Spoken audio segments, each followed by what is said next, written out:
Autre univers, autre ambiance, ici à Nogaro, dans le département du Gers, pour vous permettre de découvrir une structure quasiment unique en France. L'école de la performance forme depuis 13 ans maintenant des spécialistes des sports mécaniques, des ingénieurs, des techniciens qui ont un dénominateur commun, la passion pour la compétition.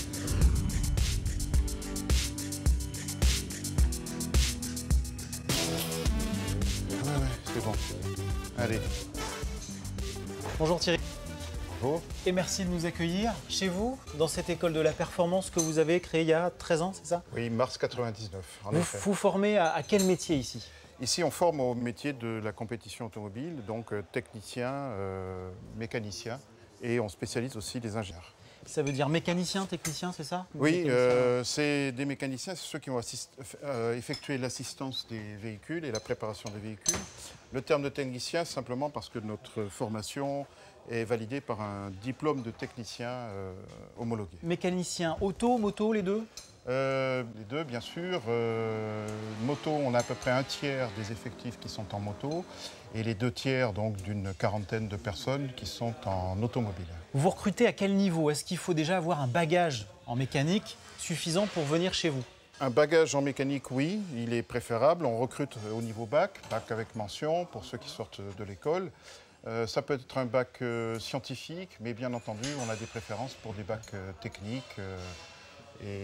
Voire électronique. La formation, ça dure combien de temps? Comment ça se passe? Est-ce que les stagiaires que l'on voit autour de nous ont déjà un petit peu un pied dans le monde de l'entreprise, j'allais dire? Alors, la formation s'effectue sur 11 mois et les stagiaires soit sortent directement de la formation initiale, soit ils ont déjà eu un pied dans l'entreprise et c'est par le biais de la formation continue qu'ils viennent ici. Voilà. Ils ont déjà une expérience professionnelle. Ils ont pour beaucoup déjà une expérience professionnelle. Ils font la navette, on va dire, entre certaines écuries professionnelles qui sont déjà dans la compétition et puis ici? Alors navette, pas vraiment. Disons qu'ils ont un stage en entreprise qui prend à peu près la moitié de la formation, dans lequel ils sont en alternance.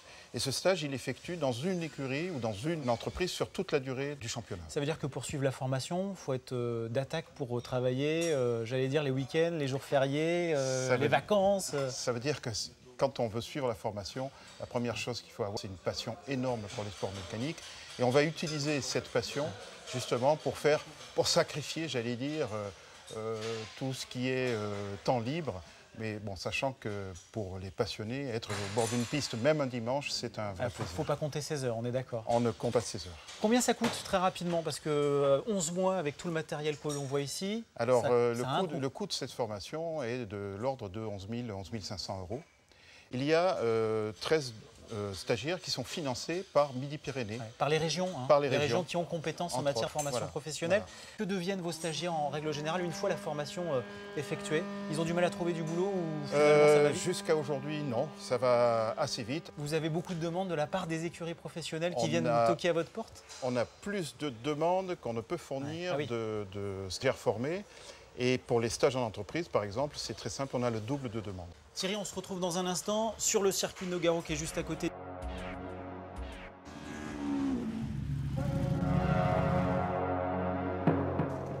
Voilà de retour dans le département du Gers sur ce circuit de Nogaro avec quelques-uns des élèves de l'école de la performance. On les a vus tout à l'heure en atelier, en séminaire, en formation. Cette fois-ci, eh bien, séquence grandeur nature, j'allais dire, pour une séance d'essai avec un prototype Norma. Et puis tout à l'heure, vous verrez une magnifique machine de Superbike, une Ducati.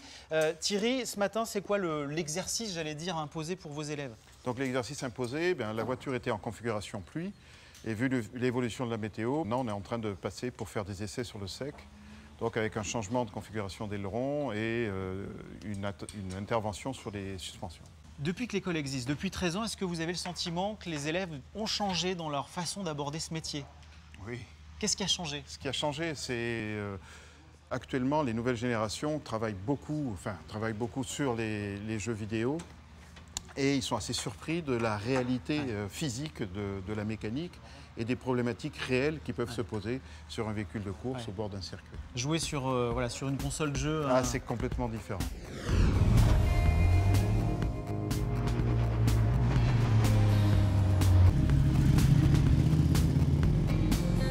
Vincent, Vous êtes en formation depuis combien de temps à peu près? Depuis début novembre. Ouais.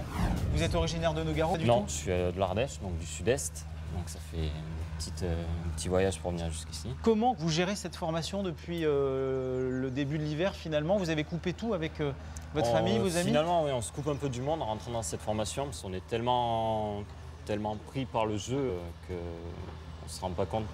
Bah, allez-y, on vous laisse faire, hein, je ne veux pas de la retarder coupure. la préparation Voilà, de on va la remettre voiture. le capot. C'est pas trop dur au niveau moral pour tenir le coup toute Quand la passion cette est là, formation c'est de suite plus facile. Mais par moment, il faut vraiment du courage, quoi. Parce qu'on fait beaucoup d'heures et on est coupé de sa famille, de ses amis.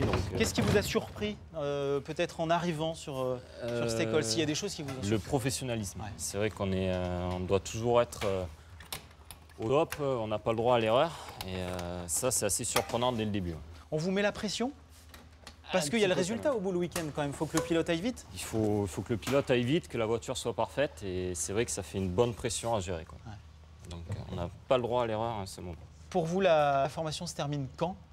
Elle se termine fin octobre avec la fin du stage et le diplôme à passer.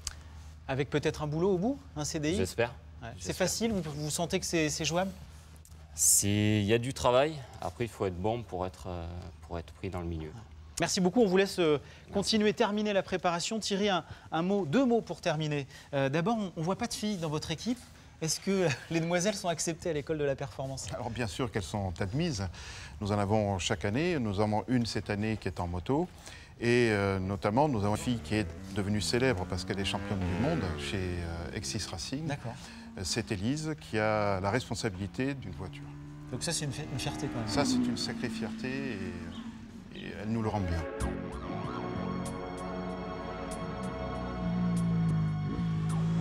Voilà, on va laisser la Ducati Panigale ici à Nogaro dans le Gers.